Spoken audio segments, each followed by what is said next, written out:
There are times when I think to myself, why in the world did I commit to something? So for example, this beard that I'm growing. I decided I was going to do a summer bucket list, and one of the things on my bucket list was grow a beard for a month. So I figured June would be the best month out of all of them. So let's start growing a beard. One week in, and I'm already thinking to myself, gosh, I miss the feel of a nice smooth face after a fresh shave. But my friend at work tells me that I look like Rick Ross, and apparently that's a good thing. It's not. It's really not. So the other thing that I'm thinking to myself is, why in the world did I commit to an entire season of The Bachelorette? I mean, Caitlyn seems like a nice enough person, but I can't necessarily say that she's the most riveting Bachelorette we've ever had. Thank God for the men of this season, because they sure aren't disappointing.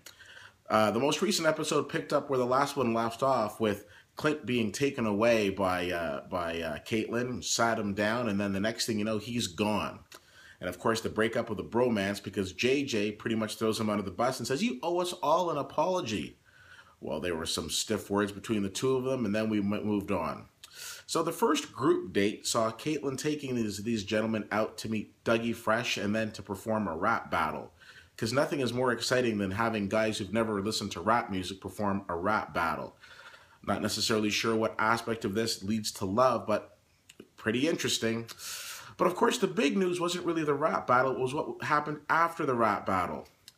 Caitlyn, our fearless Bachelorette, ran into Nick. You remember Nick. Nick from Andy's season. Nick, the guy in the final rose ceremony, or not the final rose ceremony, but where the after the rose ceremony, who came and said, "But we made love and then you got rid of me." Of course, I'm paraphrasing, but he put it all out there on blast. And the next thing you know, she's like, "Hey, this is personal. I thought some things were private, and you know, you're going under the belt."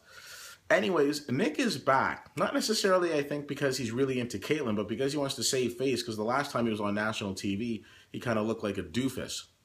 So here's the interesting thing. You've got Caitlyn now, who's like all excited because here's this guy, Nick, who she's been texting and talking to, and now he's in there and he's saying, "You know what, I'm here for you and I want to get to know you." Here's my problem with this. You mean to tell me that of all the times that they've been in touch with each other, which seems like it's been a long time, at no point did any of them, either one of them, say to each other, "Hey, I want to see you. Hey, I want to meet you. Hey, we should get together"? We have to wait for her to go through the process of being selected as the Bachelorette. We have to go through the process of her, meeting all of these guys, the pre-show taping. We have to wait for several weeks in for this guy to actually show up, which either means that these two have the worst timing of anybody I've ever seen, or he's clearly a plant. So you take your pick. Anyways, here's the other thing that I found interesting. As soon as she saw Nick at this, this event that they were at, all of a sudden she went complete groupie. She was all excited. She's going and meeting him. They're making out and all this stuff. So I kind of hope now that she picks Nick, because here's the thing. Can you imagine the guy that she ends up with if it's not Nick? "Hey, Daddy, how'd you meet Mommy?" "Well, I met her on this show, and she was going off camera and saying, 'Hey, these guys are great, but all I can do is think about Nick,' but somehow she still ended up with Daddy." It'd be pretty sad.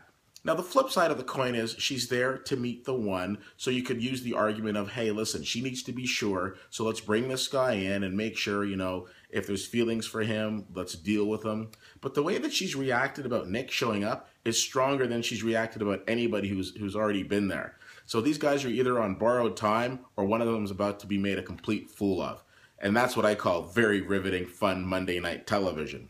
Anyways, what else happened in this episode? They went to Broadway and they did some sort of Aladdin group date, but it didn't really matter because the whole time, again, her mind's on Nick.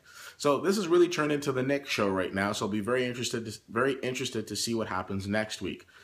I really go back to the first, the first or the second episode where it was decided that Caitlyn was going to be the Bachelorette, and that guy decided, hey, you know what? I wasn't here for you. Peace out. I'm going to go find the girl that I really want to be here for. And I wish some of the guys would step up and say, hey, listen, I'm not really cool with this Nick thing. Clearly, I'm not good enough. I don't want to be here. But either A, they can't face the fact of not being on TV, or B, they don't have it in them to do that. But that's what I would have loved to have seen. What did you guys think of the episode? Let me know. CFL_fan on Twitter, Facebook.com/WittyWhittier, and WittyWhittier.com. Thanks so much for checking this out. Can't wait to see what happens next week, and we'll talk to you soon.